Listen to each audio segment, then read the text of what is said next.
Well, after the success of my upgrade of a Ferrero Rocher box, I thought I'd show you what I've got planned for this one. I need somewhere for a craft show to display my earrings in that I'm going to sell. And these are fairly cheap but quick to pick up earrings, and as a result I don't want to put them in boxes or anything like that because that just adds to the price. So what I'm going to do is convert this into a little box that will store all my earrings, display them nicely, and then I can pop the lid on, and any that don't sell I can take with me. I'm going to have the lid clear this time, but I don't want this here to be gold. I want it to be black because I'm going to use this tray as part of the upcycle. So I'm going to spray this first with some plastic primer. And this is great stuff. It won't hurt the plastic, but it'll allow the next coat to really sit on there well. So the next thing I want to do is get this label off here because I don't want that on there, and give this a clean because it's been sitting around for quite a while and it's a bit dirty.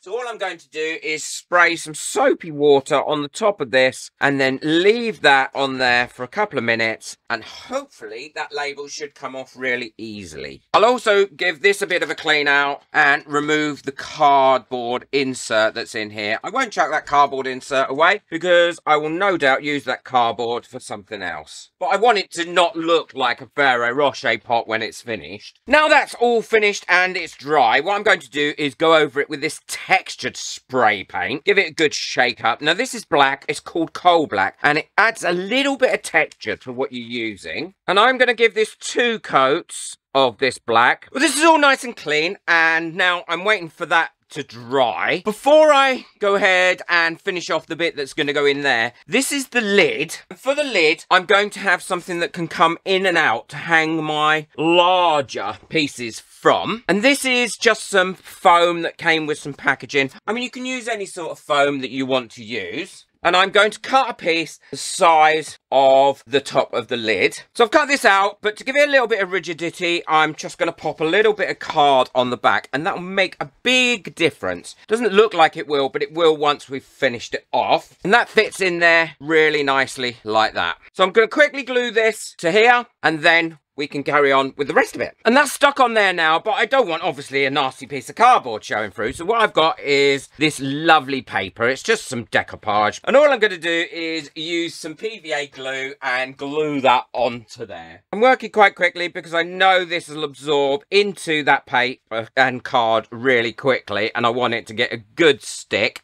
And I'll also put some weight on it as well once it's glued down. Right, so I'm just going to stick that on there like that and let that dry, pushing that down and putting some weight on it, just my old resin blocks, and then I can trim it up once it's all dry on there. While the card is drying on there, this is nice and dry, and as you can see, it has got a bit of texture to it. It's a really nice colour. I like that. But obviously, I don't want it to be finished like this. I'm going to be using the foam as inserts, but I want to cut little circles out, and I've discovered that this bottle is exactly the same size of these inserts. So what I'm going to do is cut out my little inserts on here, and I know if as long as I cut on the inside of this, then they're going to be the right size.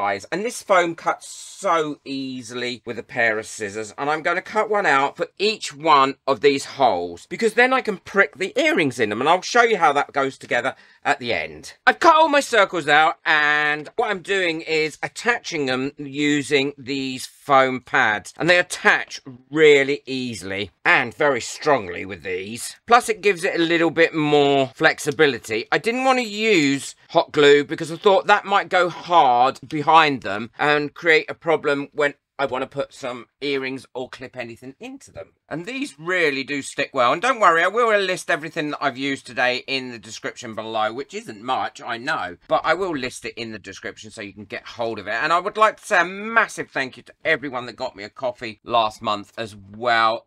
Honestly, it's you people that allow me to keep living my best life. And I'm currently having to save for a new studio because I'm going to move soon.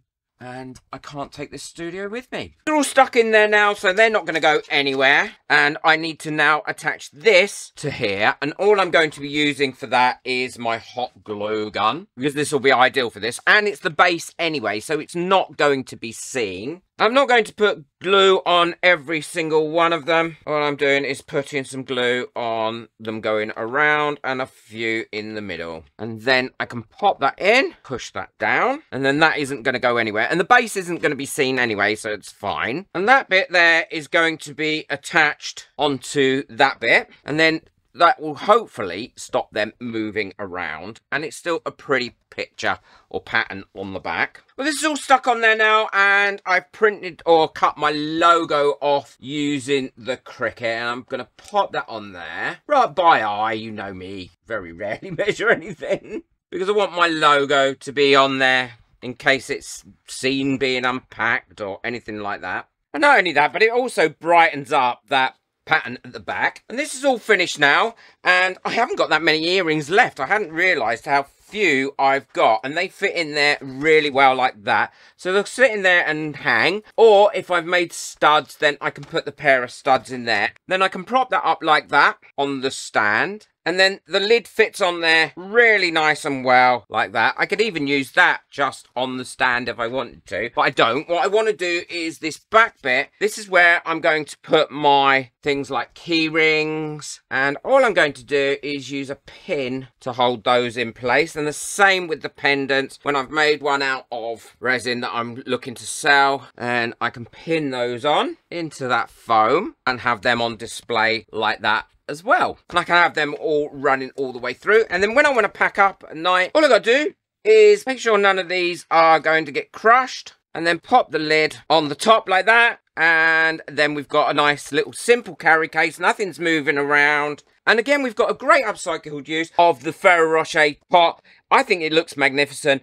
Also, it's not going into landfill, and it presents your earrings really lovely. And then if you want to present your pendants, you can present your pendants like that, or just have your lid there like that. Hope you've enjoyed this. Really easy to make, really simple to do. So over Christmas, if you're getting Ferrero Rocher or anything like that that comes in a plastic container, now you know what you can do with it. Move the like button, hit the subscribe button, and don't forget to check out the video that I've got coming up next. Another great upcycle. I think you'll love that one too.